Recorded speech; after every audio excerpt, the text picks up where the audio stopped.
Oke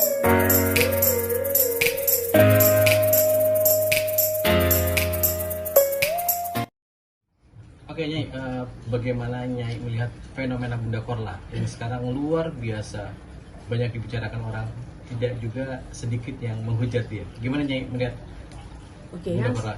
Yang saya lihat Bunda Korla ini bagi saya hoki dia sangat luar biasa di tahun ini. Jadi bagi saya hoki dia, keberuntungan dia bagi saya sangat luar biasa. Jadi fenomena ini bagi saya kalau dia harus bagaimana caranya dia mengambil kesempatan dan keberuntungan ini supaya dia bisa mendapat uang yang lebih di hoki dia di tahun ini. Apa sih Nyai yang mendasari Nyai bilang bahwa dia hoki? Tanggal lahirnya kah, namanya kah, Oke. atau bagaimana? Jawaban saya nama membawa hoki dan juga tahun lahir dia. Dia lahir tanggal 4 Juli tahun 1974. 74 itu unsur kayu. Tahun ini tahun air, tahun kemarin air. Dari tahun kemarin dia punya hoki. Hoki dia tuh tahun kemarin udah mulai naik. Di tahun inilah dia menghasilkan uang pundi-pundi yang dia nikmati dari hasil jerih payah dia di tahun lalu.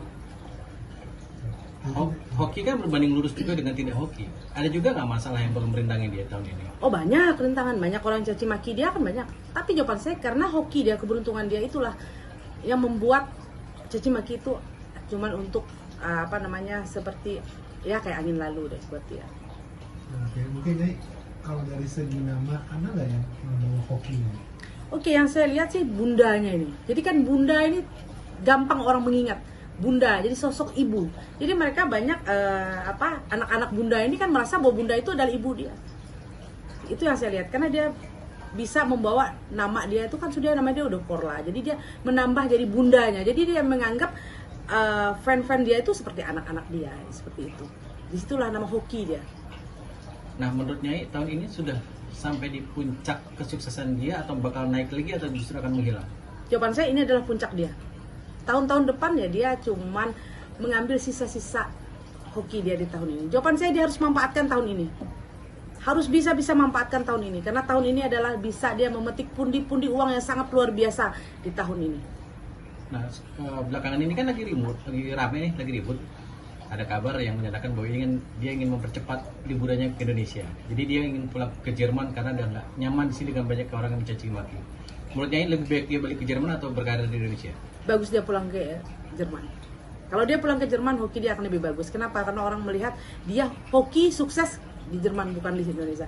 Di Indonesia ini hanya untuk dia mencari uang saja. Jadi sekali-sekali dia datang ke Indonesia untuk mengambil keuntungan, bagi saya itu wajar saja. Jadi, mungkin kalau lihat tadi kan kalau dia ke Jerman, itu hoki apakah itu dari faktor tempatnya atau apa Nyai? Kalau di Jerman itu faktor dia bekerja, tempat kerjanya dia. Karena orang melihat penampilan dia kan sederhana. Karena dia menunjukkan bahwa ya inilah di saya. Dia tidak tipikal orang yang tidak malu dengan menunjukkan bahwa dia seorang pekerja di McD dan dia menunjuk bahwa diri dia ya seperti ini. Seperti itu. Jawabanku hoki dia karena di situ. Berarti karena dia apa adanya dan karena dia apa adanya. Ya, karena dia apa adanya, itu aja. Tapi banyak orang yang tidak menyukai dia dengan kata-kata dia juga banyak. Jadi saya sih saran bagaimana caranya Bunda Korla untuk sedikit membuat supaya anak-anak bangsa ini tidak ikut dengan tata cara berbicara aja. Agak sedikit kontrol dengan tata bicara aja, kan seperti itu. Karena banyak yang menonton Bunda Korla ini ada banyak anak-anak kecil.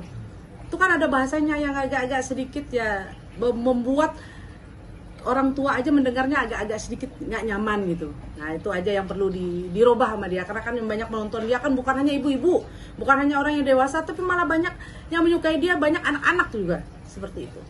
Nyai, kira-kira faktor apa yang akan membuat karir dia atau hoki dia menjadi berkurang di tahun ini? Mungkin ada sakit atau Jawaban dia saya, ada masalah apa gitu? Tahun ini hoki dia bagus, jadi tidak ada masalah. Jawaban saya ini, yang perlu dia takuti di tahun depan. Nah, tahun depan kayu ketemu kayu. Seperti itu. Kira-kira apa yang terjadi kalau kayu ketemu kayu Nyai? Di Jawaban, kasus Bunda Korla? Ya, jawaban saya karir dia akan turun. Seperti itu, keuangan dia. Jadi keuangan dia juga tidak akan begitu bagus. Jadi jawaban saya, manfaatkanlah tahun ini. Ini saran saja ya, jadi manfaatkanlah tahun ini. Karena kesempatan itu hanya datang sekali, nggak akan berulang-ulang itu tidak akan. Kalau lagi hoki, manfaatkanlah hoki kita itu. Jadi ini adalah tahun puncaknya Bunda Korla ya? Puncaknya Bunda Korla. Karena banyak orang yang gila-gila dengan Bunda Korla tahun ini. Karena tahun depan lagi ada lagi yang lebih booming lagi. Kita kan setiap namanya di Indonesia. Di Indonesia ini ada yang membawa simpatik atau apa, itu akan booming sebentar, 1 tahun booming, nanti tahun depan hilang lagi, kan seperti itu. Bagaimana dengan banyaknya hujatan yang sangat bersifat private, dibilang transgender lah, dibilang apalah, sanggup nggak Bunda Korla ngelewatin ini? Sanggup, karena dia tipikal orang yang cuek, tapi secuek-cuek dia juga hati dia juga lebih sakit ya merasakan itu caci maki apa. Tapi bagi dia harus belajar. Dia sekarang yang saya lihat dia belajar untuk tidak mau peduli apa yang diomongkan orang itu. Nah terakhirnya dari saya, kira-kira tahun ini apa yang harus dihindari oleh Bunda Korla agar tetap berada di puncak? Oke, carilah teman yang betul-betul mau membantu dia. Jangan carilah teman yang hanya manfaat dia di tempat waktu dia lagi hoki saja. Karena kadang-kadang orang-orang yang di dekat dia ini hanya mengambil kesempatan yang saja.